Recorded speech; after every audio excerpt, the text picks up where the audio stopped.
guys, so here's a tip for keeping your grade as high as you can. When you're looking at the material, it's important not just to look at what you're being taught. In fact, there's something called Bloom's Taxonomy that describes something that is kind of like a stepping case, like stairs that go up, that describe the levels of comprehension of material. And down on the lowest step, what you have is the what. What is being taught.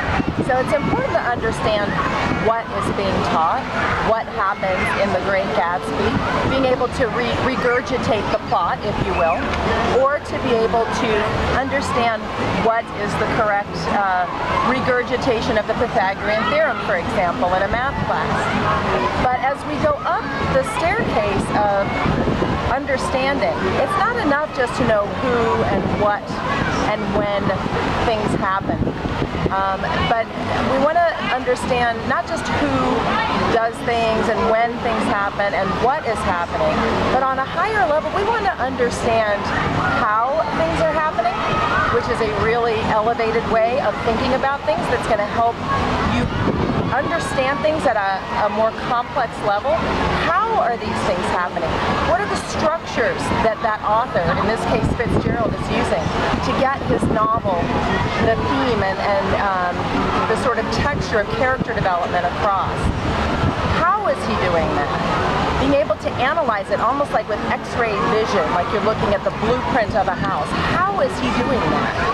And then even more elevating, we can look at why. Why is the theme what it is?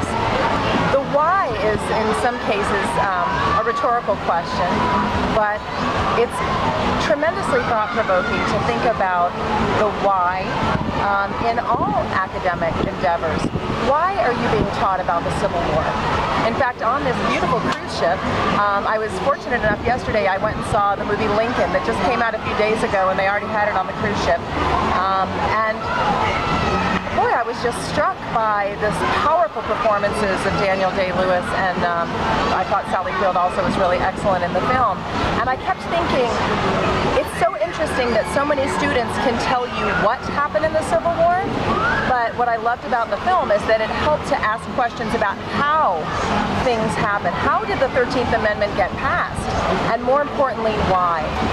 And in the film, what I thought was provocative was that a lot of that had to do with Lincoln's relationship to his youngest son and his son's compassion for the African American people that were living, under slavery, and that the why is a much more profound question.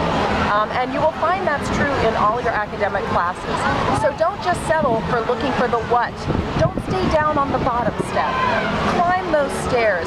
Yeah, understand who and what and where and when. But more importantly, ask yourself how.